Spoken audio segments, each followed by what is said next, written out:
কোথায় আমি দেখে আপনার কথা শুনে গেল। আচ্ছা আপনি গেলে তাহলে আপনি কি বুঝলেন? না, এখনই একটা মাহফিল করে আসলাম। মাহফিল অতি থাক, আজ আমারটা শোনা লাগবে আপনার। আচ্ছা, চার খান্তির দৌড়ে লাভ নাই, এক খান্তির ওষুধ খাওয়া লাগবে। তাই হবে। আচ্ছা একবার আমের জন্য 4 ডাক্তারের ওষুধ খাইলে লাভ হবে? কয় ডাক্তারে খাওয়া লাগবে? আপনি একটা খাবেন, ভালো হয়ে যাবে। না না, ঠিক ঠিক বলো না।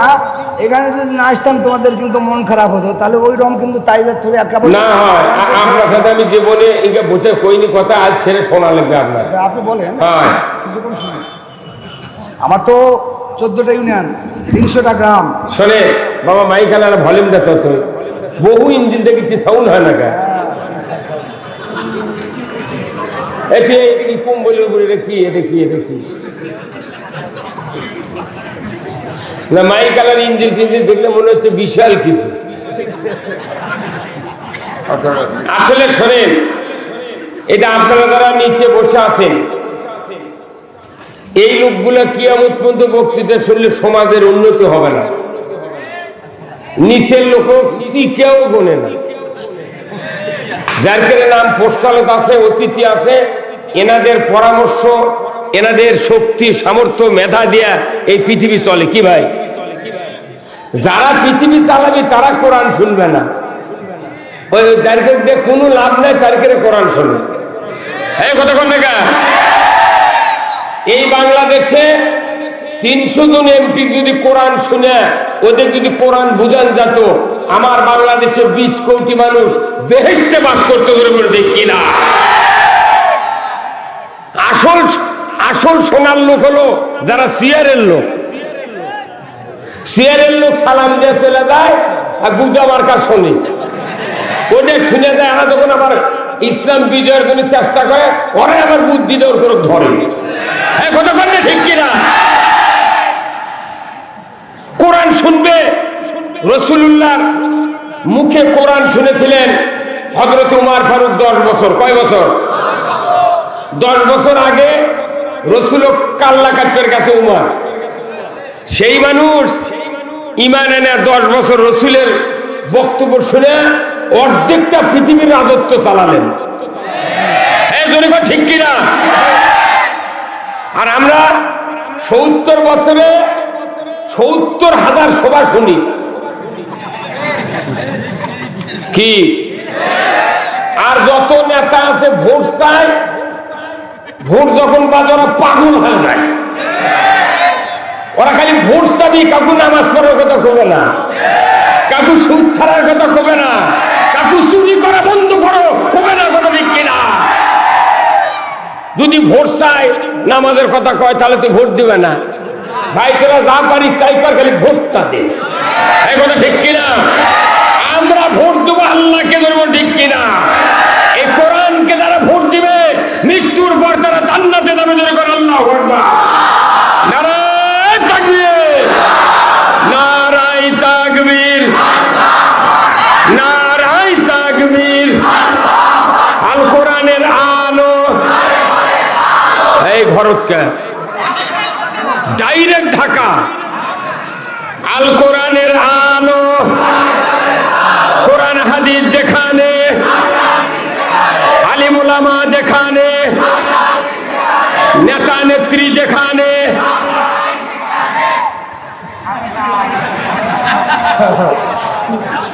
শোনেন, এই কোরআন কার কিতাব? আল্লাহর কিতাব। এই কিতাব হলো কোড অফ লাইফ, এই কিতাব হলো সংবিধান, এই কিতাব হলো জীবন ব্যবস্থা। কথা ঠিক কিনা? এই কোরআন নাযিল যখন হয়, এই পৃথিবীতে 104খানা কিতাব এসেছিল আল্লাহর পক্ষ থেকে। তারই ভেতরে 104খানার ভেতরে একটা হলো কোরআন, আর বাদ বাকি 103খানা। এই কোরআন যখন এসেছে, তখন সমস্ত কিতাব মানসুখ হয়েছে। কথা ঠিক কিনা? সমস্ত কিতাব মানসুখ। কোন কিতাবের আর বাংলা এই পৃথিবীতে কোনো আইন মানে নাই, কোনো কার্যক্রম ক্ষমতা করে নাই, সব স্থগিত কোরআন আসার পর। কথা ঠিক কিনা? তাহলে কোরআন আসার পর আসমানি কিতাব যদি স্থগিত হয় ভাই, তাহলে এখন কোরআন আছে বাংলাদেশে, তে কোরআনের আইন বাদ দিয়া ব্রিটিশের আইন মানেন আর বড় বড় চাপা মারেন। কোরআন আসার পর আমরা ব্রিটিশের আইন মানতে পারি না। কোরআন আসার পর যদি মানুষের আইন মানা হয়, এই মানুষগুলি আর মানুষ থাকে না, ইমানদার থাকে না, সমাজ ভালো থাকে না। কথা ঠিক কিনা? আমি আপনাদেরকে বলতে চাই, এখানে মোটর সাইকেল আনেননি ভাই কেউ কেউ? মোটর সাইকেলের স্রষ্টা কে? খালি 3 জন জানে। আরে এখন ফকিন্নিরও হুন্ডা আছে। মোটর সাইকেলের স্রষ্টা কে? মানুষ, ইঞ্জিনিয়ার। কথা ঠিক কিনা? সব মানুষ মোটর সাইকেল বানায় না, বানানোর ইঞ্জিনিয়ার আছে, বিভিন্ন কোম্পানি আছে, আছে না?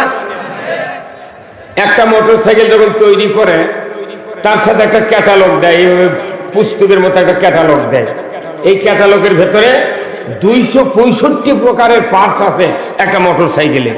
এই পার্টসগুলা দেখে দেখে নাম লিখে দেয়, এটা হ্যান্ডেল, এটা ব্রেক শো, এটা বিয়ারিং, এটা কিকার, এটা ক্লাস লেবার, এটা পকেট, এটা চেন, এটা ক্রাঙ্ক, বিভিন্ন কার্বোটার, বিভিন্ন পার্টসের নাম লিখে লিখে ছবি দেখে দেখে নাম লিখে দেয়।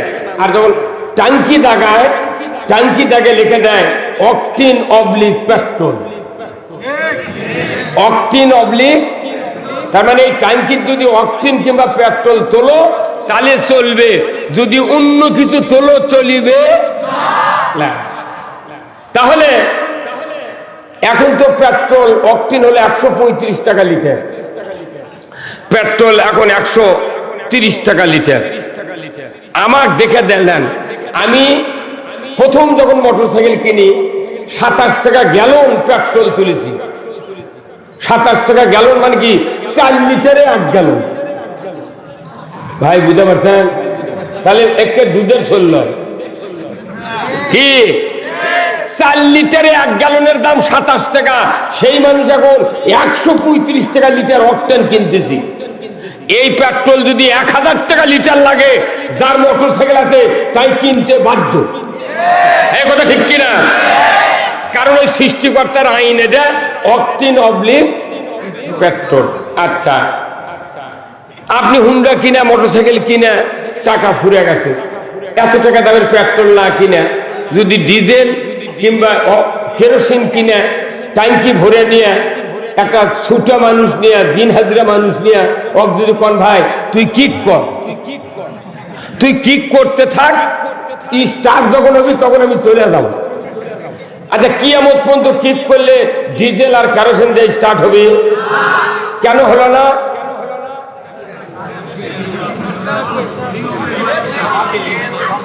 একটা ক্লিয়ার উত্তর আমি শুনতে চাচ্ছি, কেন হলো না? হ্যাঁ, জ্বালানি নয় কে?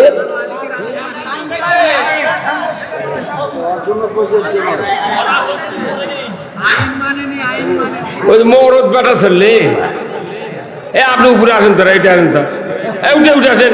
কি সুন্দর মানুষ উঠি উঠ করতো, এগুলো পার্টি উপরে থাকা লাগবে। শোনেন, সৃষ্টিকর্তা, হুন্ডার সৃষ্টিকর্তা যিনি, তার আইন মানেনি। কথা ঠিক কিনা? সৃষ্টিকর্তার আইন না মানার কারণে ওই মোটর গান স্টার্ট হয় নাই। তাহলে ওটা হলো মোটর গান, আর আমরা হলাম মানব গান। আমরা কি গান? মানব গান।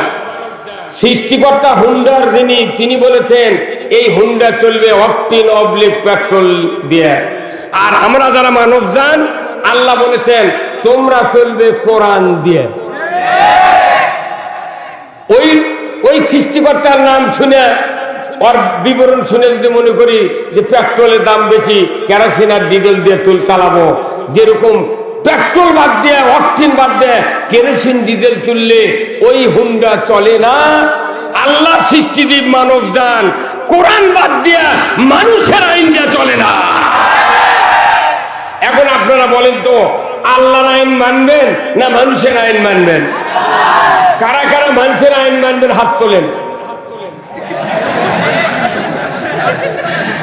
দেখে 1 সেকেন্ডের মধ্যে বুঝতে ভুলে হয়ে গেছে, তাইলে ভাই না উনি হয়তো মিস করছেন, মানে এত তাড়াতাড়ি আমি বলেছি উনি ব্রেনের জায়গায় বোঝাই টাইম দেয়নি। তাহলে আল্লাহর আইন বাদ দিয়ে মানুষের আইন দিয়ে চলার একটা লোক এখানে পাওয়া গেল না। তাহলে হুন্ডার সৃষ্টিকর্তার আইন ছাড়া যেরকম হুন্ডা চলে না, মানব যেমন সৃষ্টি করেছেন আল্লাহ, তিনি বলছেন মানব জান চলবে কোরআন দিয়ে। আজকে রসুলের পর থেকে 600 বছর ছিল কোরআনের আইন। 600 বছর পর এই আমাদের ভারতবর্ষ মুসলমান শাসন করেছেন 700 বছর। আমার বাংলাদেশ স্বাধীন হয় 52 বছর, পাকিস্তান হয়েছে 24 বছর, 190 বছর ব্রিটিশ। এই 266 বছর ধরে এই ভারত উপমহাদেশের 1 ইঞ্চি জায়গা কোরআনের আইন বিজয় হয় না, যার কারণে এই ভূখণ্ডে সুদ চলে, জেনা চলে, চুরি চলে, দুর্নীতি চলে, অন্যায় চলে। কথা ঠিক কিনা? সুদ আমাদের দেশে চলে কি চলে না? বলেন চলে কি চলে না? সুদ হারাম কার আইন? আর সুদ চলায় কারা? কয় শাক ভাতে খাবো না, গোস্ত খা, স্বামীর কথা শুনবো না, ভাঙ্গা করে থাকবো না, সর্বদল মানবো না, কিস্তি দেওয়া বন্ধ করবো না, যায় আন থাকিতে সাহেবের ডিউটি কোনদিন অমান্য করবো না। বাড়ি এমন কোন গ্রাম নাই বাংলাদেশে, 68,000 গ্রাম, এমন কোন গ্রাম নাই যে 14 আনা 15 আনা বাড়ির সুদের কিস্তি নেই। এই কতক্ষণ এটা তো খালি সুদের কিস্তি, আবার সিসি লোন, ব্যাংকিং ব্যবস্থা, সুদি কারবার। এই সুদ চলছে কি চলছে না বলেন তো? আপনি বলুন তো, অজু করে যদি পেছনের রাস্তা দিয়ে বাই ছাড়েন, অজু থাকে? অজু থাকে? আচ্ছা, নামাজ রোজা আছেন, দুপুর বেলা যদি 1 প্লেট ভাত খান, রোজা থাকবে? আচ্ছা, নামাজ শুরু করেছেন, সূরা ফাতিহা শেষ হয়ে গেছে পড়া, এর মধ্যে আপনার একটা ছেলে আছে বলিছে, আব্বা আমাকে একটা গরু ও আমাদের চাচা ধরে নিয়ে যা খরচ দিচ্ছে। তখন আপনি যদি সূরা ফাতিহা পড়ার পর অন্য কেরাত পড়ার আগে যদি বলেন, বাবা তোর চাচা কেন দেরি করবে, কয় আমি নামাজটা পড়ি, নামাজ থাকবি? রোজা রেখে দুপুরে খালি রোজা থাকবে? কর অজু করে বাই ছাড়লে অজু থাকে?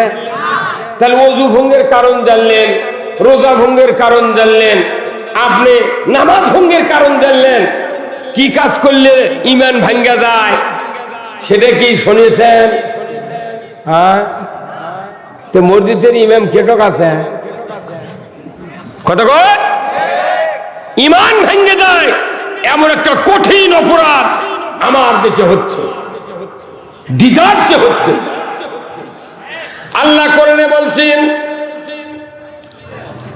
আহাল্লাল বাইয়া হারামার রিবা, ব্যবসা হালাল সুদ হারাম। কে করেছেন? ব্যবসা হালাল সুদ হারাম আল্লাহ করেছেন। বলুন তো, এতটুকু কথা আল্লাহ বলে ক্ষান্ত হন নাই। আল্লাহ নিজে বলেছেন, আমি তো নামাজ আদায়ের কথা বলেছি, আকিমুস সালাত ওয়া আতুজ যাকাত ওয়ারকাউ মার রাকিন। নামাজ কায়েম করো, যাকাত আদায় করো, আর রুকুকারীদের সাথে রুকু করো। এতটুকু কথা বলার পরেও আমার বাংলাদেশে যত ইমানদার আছি আমরা এখনো 5 ওয়াক্ত নামাজ পড়ি না, নামাজ আদায় করি না। তাহলে নামাজ আদায় করি না, আল্লাহ বুঝতে পেরেছেন আমার কথা মানুষ শোনে না, আমি একটা 144 ধারা জারি করে দেব। সেই 44 ধারার আইন হলো, আমার আল্লাহ বললেন কোরআনুল কারিমে, ভাই কি ভাই কি হচ্ছে এখানে? কোন কথা হচ্ছে? শীতের কি হচ্ছে? বেদার হচ্ছেন আপনারা?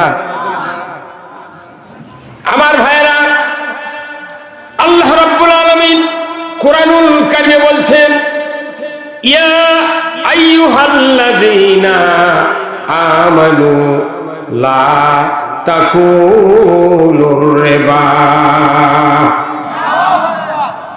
আল্লাহ এমন একটা ঘোষণা দিলেন, দুনিয়ার ঈমানদারেরা তোমরা সুদ খাবে না।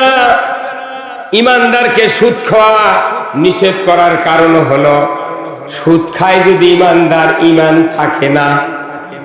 কতক্ষণ ওযু করে বাইসাললে ওযু থাকে না, রোজা রাখা দুপুরে ভাত খেলে রোজা থাকে না, নামাজের মধ্যে সূরা ফাতিহার পর কথা বললে নামাজ থাকে না, ঈমান আনার পর সুদ খেলে ঈমান থাকে না। কবে ঈমান চলে গেছে? আত্রায় নওগাঁর নদী দিয়ে ভাইসা ওই এখনো টুপি মার দিয়ে ঘুরতেছে। পাগলের বুদ্ধি।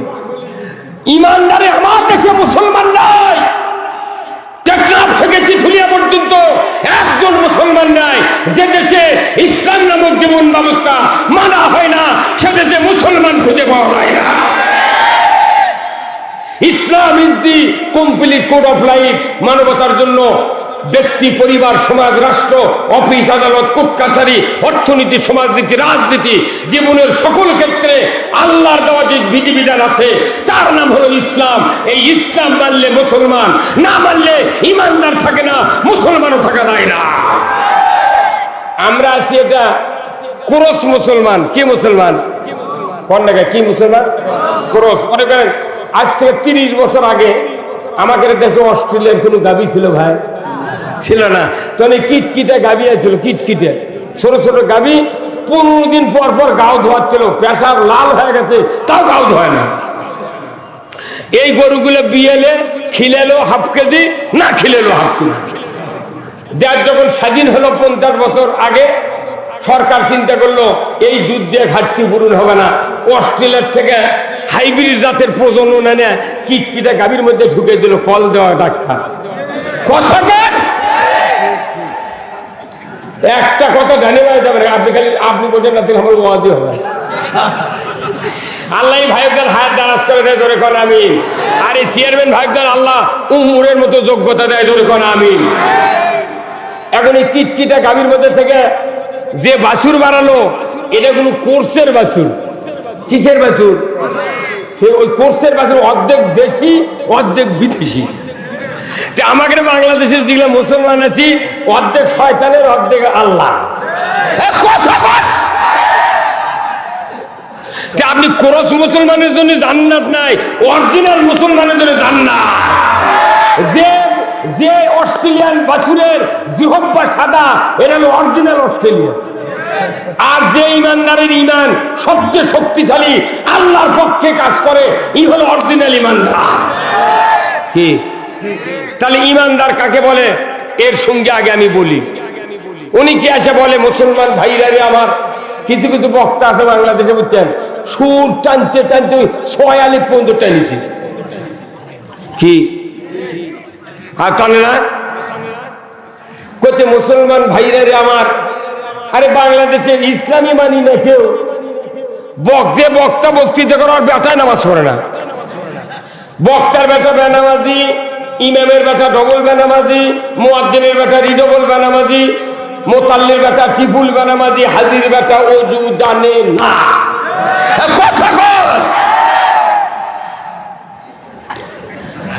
এখন আপনি মনে করেন যে এই নামাজটা বাংলাদেশে নাই, আছে কোন? তো বাংলাদেশে কোরআনের কোন হুকুম 100% কায়েম আছে দেখান তো। যেগুলো হারাম সেগুলো কায়েম আছে। সুদের এত প্রচলন, সুদ চালু আছে। আমি গাঁৱত যে যুব্য দেখছেন না পায়জামা, এটা আমার এই ফ্যাক্টরি কোম্পানির যে মালিক 500 কোটি টাকার সিসি লোন করছে। আমার এই যুব্য পায়জামার ভাগে 12 আনা সুদ আছে। এই ভাইয়ের পাঞ্জাবি এনার আছে 6 আনা, যার 7 গাঁও দইতে বসে আছে ওনার হচ্ছে 3 আনা, যার গেঞ্জি তার 1.5 আনা, যার খালি গাঁও তার সুদ নেই। এখন বাংলাদেশ বাংলাদেশে এটি যদি আমি খালি গায়ে এসে বক্তৃতা দিতাম, তাহলে এই মাইনুল হাসান, তারপরে হচ্ছে আপনার হচ্ছে ইসরাইল, তারপরে আব্দুল জলিলের গোকলেরকে তুই পাগলক ধরিলে তুই কে, বরং তো খালি গাঁও থাকলে সুদ থাকতো না। এই বাংলাদেশে যত বড় যুদ্ধ হবে তত বেশি সুদ থাকবে, তোর বল ঠিক কিনা? মুসলমান যদি দেশে থাকতো, আমার দেশে 1 টাকা সুদ চলতো না। বাংলাদেশের সুদ হারাম হোক, কারা কারা চান 2 হাত তুলে দেখা। লিল্লাহে তাকবীর, নারায়ে তাকবীর, নারায়ে তাকবীর। আল কোরআনের আলো, আল কোরআনের আলো, আল কোরআনের আলো।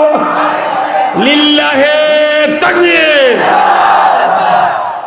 সুদের মতো একটা জঘন্য অপরাধ আমার বাংলাদেশে নির্বিঘ্নে চলতেছে, আর আমরা নামাজ রোজা দেখে রাস্তার করতেছি। কি ভাই, সুদ যাই খালো তার ইমান নেই, ইমান নেই মিশে তুই ইমানদার দাঁড়িয়ে কে পাগড়ে কত হজরা আসব চুমা দিছি 10 বার। সুদের টাকা নিয়ে ব্যবসা করে কোটি কোটি টাকার মালিক, তারা বছরে 4 বার উমরা করে আর 1 বার বড় হজ করে, আর আইসা গপ্প দেয় হজরে আসো তো 4 বার চুমা দিছি। তুই পাথর দিলে খালি তোর লাভ হবে না। কি চেয়ারের ভাই, কি মরদি আছে রে চেয়ারম্যান হাইচারের লোক বাড়ি, এগুলো এগুলো যার মুখ হাসি আছে এই হলো আসল লোকজন বন্দি কিনা। আল্লাহ রাসূল বলছেন, কোরআনেও আছে আয়াতটা, যে আল্লাহ রসুল কথা বলতেন, এই কথা শুনে মানুষগুলি সাহাবীগুলি মুস্কি হাসি দিতেন। রাগ করে আক্কল দিয়ে কথা বললে ওই কথা মানুষের মনে থাকে না।